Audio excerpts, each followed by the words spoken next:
Usually, waking up because you have to go to the bathroom is annoying, but on May 26, 2013, waking up and leaving his bunk to use the bathroom was a decision that saved 29-year-old Harrison Ojegba Okene's life. Through an odd twist of fate, Harrison ended up being the lone survivor of a boat sinking at sea. He can lay claim to a unique title. He's the only person in the world to have survived on the seafloor for nearly 3 days. The Gulf of Guinea in the southeast Atlantic Ocean is rich with petroleum-laden layers of sedimentary seabed. Many offshore oil rig drilling operations dot the African coast here. On May 26th, about 20 miles off of Escravos, Nigeria, in choppy seas, 3 tugboats pitched and yawed as they performed tension tow functions on a Chevron oil tanker filling up at single buoy mooring number 3. Just before 5 a.m., the tugboat Jascon 4 was caught by a large rogue wave and capsized. Because of ongoing piracy problems in the Gulf, security protocol on the tugboat was that the 12-man crew would lock themselves in their room when sleeping. Unfortunately, this rule slowed down the Jascon 4's crew when they tried to escape. The crew members had to first scramble out of their cabins, that is, except for the vessel's cook, Harrison, who had gotten up to use the bathroom in his underwear.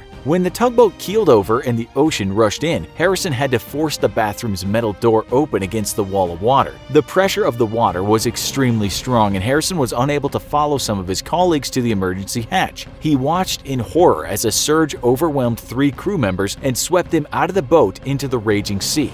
Then the water pushed Harrison down a narrow hallway into another bathroom which adjoined an officer's cabin. Dazed and bruised but miraculously still alive, Harrison held onto an overturned wash basin to keep his head above water in the 4-foot square bathroom. The boat sank nearly 100 feet, eventually coming to rest upside down on the seabed. When the tugboat capsized, there was an immediate rescue operation launched with the other boats in the area and a helicopter. A diving crew quickly located the wreck and marked the location with buoys. They banged on the hull. Harrison hammered back, but they didn't hear him. As the divers weren't prepared for deep diving, they could only stay at the depth of the wreck for a limited period of time. The rescue was called off due to no evidence of survivors. After nearly a day of being in the bathroom, Harrison got up the courage to leave his little air pocket. In pitch darkness, he swam and felt his way into the engineer's office. Miraculously, there was another air pocket here too, of about 4 feet high in Harrison's estimation. Having solved the immediate problem of having air to breathe, Harrison could focus on other concerns, the first one being that he was cold. In May, the surface temperature of the East Atlantic on average is a pleasant 81.9 degrees Fahrenheit, but Harrison was 100 feet down. Shivering, wet, and wearing only boxer shorts, Harrison faced hypothermia, or his body losing heat faster than he could produce it. Cautiously, Harrison felt his way around the cabin. He found some tools and used them to strip off wall paneling. With a mattress and the material from the wall, he was able to make a platform to sit on. This platform helped Harrison to stay afloat and lifted the upper half of his body out of the water, allowing him to reduce heat loss. Hungry, thirsty, cold, and stuck in complete darkness, Harrison was terrified. He tried to think about his family. Quite religious, whenever he felt especially scared, Harrison would pray and call on Jesus to rescue him. Over time, the seawater began to remove the skin from Harrison's tongue.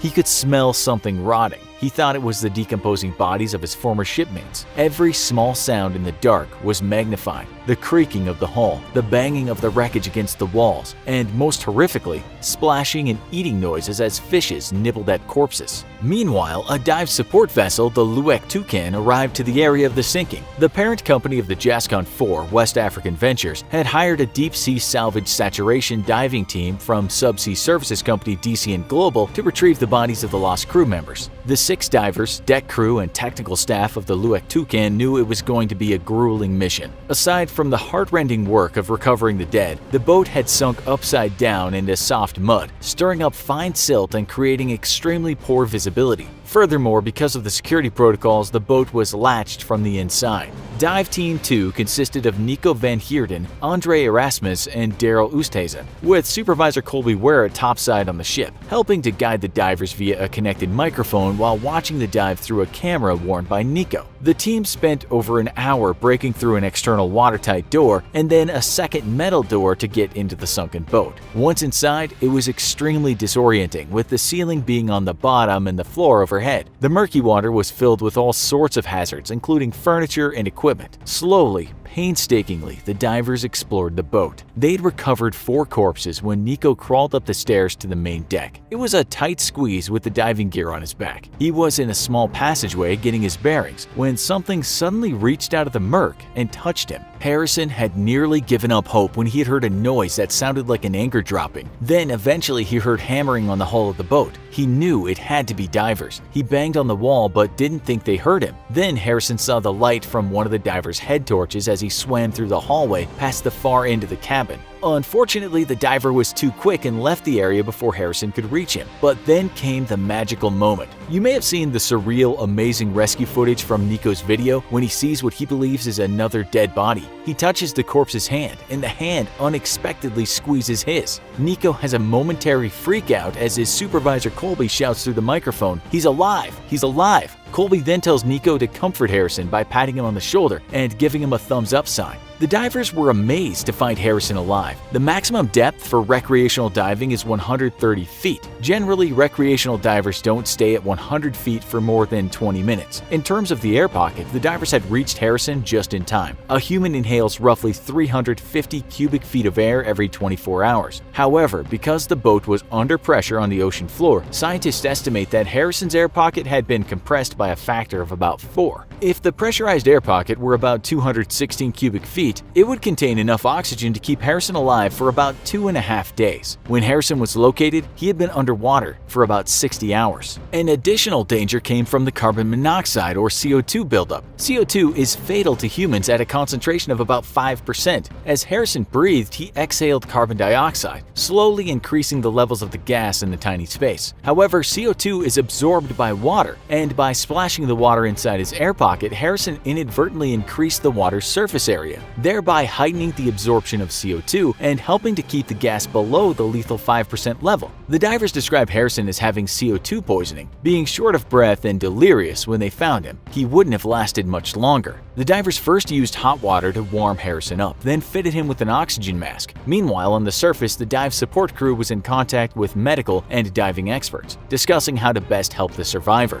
Harrison had a new problem, what divers commonly call the bends. The bends, also known as decompression sickness or caisson disease, occurs when nitrogen bubbles form in the blood as a result of changes in pressure. If Harrison ascended directly from 100 feet underwater to the surface of the ocean, the bubbles in his blood would cause, in the best case, joint pain and rashes, to the worst case, paralysis, neurological issues, cardiac arrest, or possibly even death. It was decided that Harrison would be treated as if he were one of the saturation divers coming up after a dive. Harrison spent about 20 minutes getting used to breathing through the mask. Then the divers put a diving helmet and harness onto him. They were a little worried that he would panic as they got him out of the boat and would be a danger to the dive, but Harrison continued to be cool under pressure. The team was impressed with his level demeanor. Harrison was taken from the boat and led to a diving bell, which took him to the surface. He finally arrived topside at around 7 p.m. on Tuesday, the 28th of May. Disoriented, Harrison thought that it was Sunday evening and that he had only been trapped for 12 hours. He was shocked to learn that he'd been underwater for over 2 days. From the diving bell, Harrison was moved to a decompression chamber where he stayed for another 2.5 days while his body decompressed to surface pressure. Of the 12 crew members on board the tugboat Jascon 4, divers rescued 1 survivor and recovered 10 of the bodies. The search for the 11th crew member had to be called off due to dangerous conditions. Harrison made a full recovery from his ordeal and returned to his hometown of Warri, Nigeria. He didn't go to the funerals of his colleagues because he feared their families' reactions. Nigerians can be very religious, but are also superstitious. Some rumors spread that Harrison saved himself through black magic. Harrison was also plagued with survivor's guilt, wondering why he was the only one to live. Since the incident, Harrison's experienced PTSD. His wife, Akpavono Kene, says he suffers nightmares. Harrison will suddenly awake, screaming and flailing, convinced that he's underwater. Harrison has since taken a cooking job on dry land and vows to never again take a position on a boat. He made a pact with God when he was at the bottom of the ocean. "When I was under the water, I told God, if you rescue me, I will never go back to the sea again. Never." Do you think you could survive underwater for 3 days like Harrison did? What would you think about keeping your spirits up? Let us know in the comments. Also, be sure to check out our other video, The Only Man to Survive 2 Nuclear Bombs. Thanks for watching, and as always, don't forget to like, share, and subscribe. See you next time.